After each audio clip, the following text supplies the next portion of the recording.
Hi everyone, it's Tamara here with a card making tutorial using this gorgeous image bud from Sweet November Stamps. I'll do some Copic colouring of bud and the dirt, and then I'll do a card making tutorial. So let's get started with some colouring.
I've cut out little bud, and off camera I've also pre-printed and coloured this background panel that I'm going to use for little bud to grow amongst the flowers.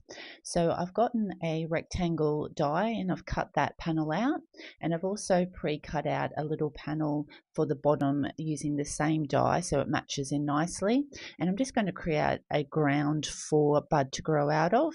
So I'm just going to line this piece of cardstock up with my panel and just work out roughly where I want this stitched like hill die to go. I just want it just sitting below those leaves on the crocus plants. And I'm just lining that up, just setting so that I know that bud will be mostly covered underneath that, other than his little bud popping up out of the ground. and then I'll hold that in place and just slide my piece of cardstock underneath so that the bottom part, which I've already pre-cut out with that die, is in line with that base. And then I'll just tape that down and take that over to my die cutting machine and cut that out. Now I'll just double check and make sure that is the correct size before we start colouring up. So we'll just slot Bud in behind, and he is fitting perfectly under there with just that little top of his head peeking out of that dirt mound. So I'll do some quick Copic colouring of this, and then I will put some music on and come back with the rest of the card making.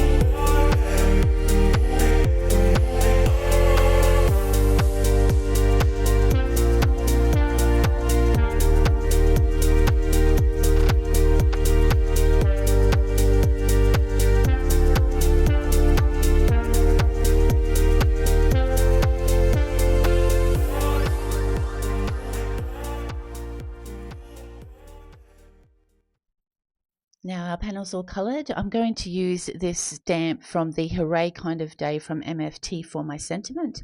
So I've grabbed out my Misti and my Versafine Onyx black ink, and I'm just going to stamp out that sentiment onto our ground. I'll be using the Let's Toast pull tab add-on for this card, and also the Magic Iris camera pull tab add-on from Fawn.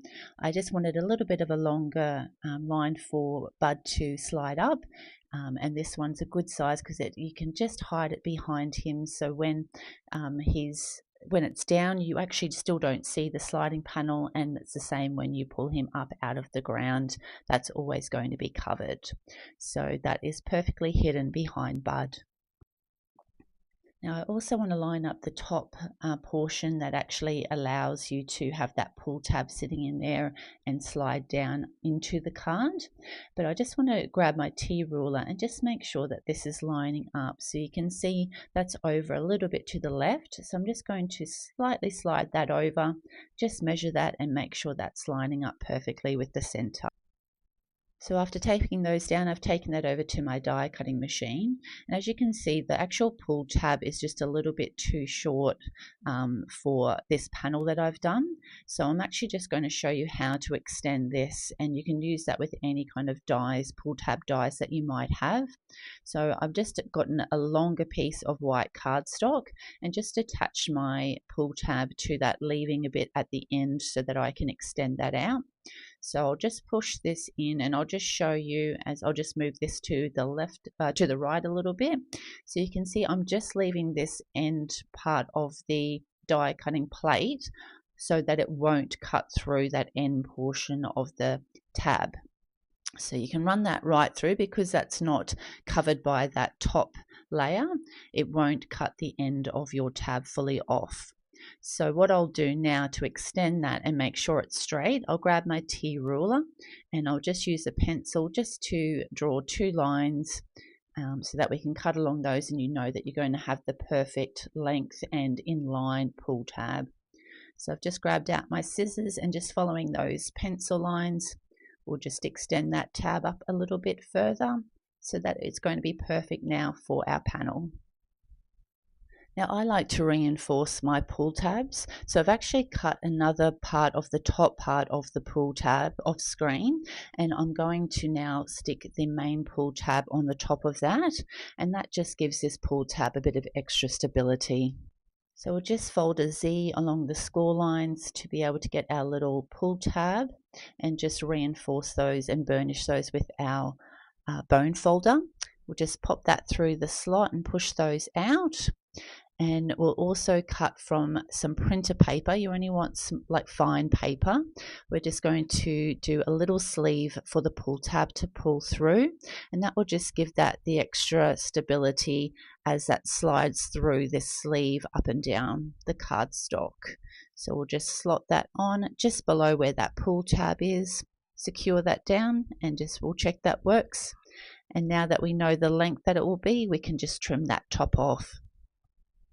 So we'll place Bud down over that little tab, and you can see that some of that tab actually shows out on either side of where Bud's face is. So we're just going to give that a little trim off either side, and now you'll see that that's fully hidden behind Bud. Once I get him on there, it's fully hidden now. I've already cut and scored a card base to size in purple cardstock. So for the pull tab, I've decided to use this little top part that shows the recipient what they need to do, and I've done it in the same color as our cardstock. So I've just reinforced that score line by burnishing it with my bone folder. And now always pull the top of the panel up, so when you attach this, you'll make sure you don't get any glue on that actual panel itself. So we'll now attach our background to our card. So it's always best to put a little bit of foam, and that just allows a little bit of room once that's attached for the pull tab to be pulled up and down. So make sure you're putting it on the right side. We'll just square that up so we've got a nice like purple border around the outside. Secure that down once that's in place. Give that a good press and just test out and make sure that mechanism's still working. We can now attach Bud to the front of the card. So I like to just use a little bit of tape runner for this, because that way it can allow a little bit of room if you ever need to remove him off there, rather than gluing him down. And it also will ensure that no glue gets anywhere where it shouldn't. So we'll just test that out. We're now ready to attach our soil to our card front. So we just want to ensure that we don't put any foam tape anywhere near where Bud will be going up and down. And to allow him plenty of room to move, we just want to double up on the foam tape. So we'll put some either side, and then we'll test out to see if there's any amount that we can put extra just to give that panel a bit more support. So we'll pop that against. So we can put a few more pieces just on this side and make sure that it won't get anywhere near Bud. So we'll pop some down there, just test and make sure we can still fit it in on that side, which we can. And put that double amount there and just check. Perfect. So I've taken off all the release paper, so we'll get that attached. You just want to line it up in one corner, making sure that both the side and the bottom's in line with that bottom panel. And because this is cut with the same die, it fits perfectly. So we'll just give that a test and make sure that Bud is coming up and down, and he is. So we'll just do a few runs. And I've just noticed that his foot's going to attach. So to stop his foot just hitting that piece of cardstock soil at the front, I'm just going to make sure that his little legs are just sitting below where that soil is, and that way they'll always remain behind that panel. And this is the finished card project for today. Bud is just so gorgeous, and he was so fun to colour up, and I'm sure you'd be able to do him in lots of different colours as well, both him and his beautiful flower. And these crocus flowers make a perfect background builder. There are others in this series as well, like tulips and daffodils, and they just make a perfect background setting. I hope you've enjoyed this card tutorial. I had so much fun making it, and it was exactly as I'd envisioned it in my mind. If you have, please hit the like button and leave a comment. And if you'd like to see any future videos, please hit the subscribe button. Thanks so much for watching. Have a great day. Bye.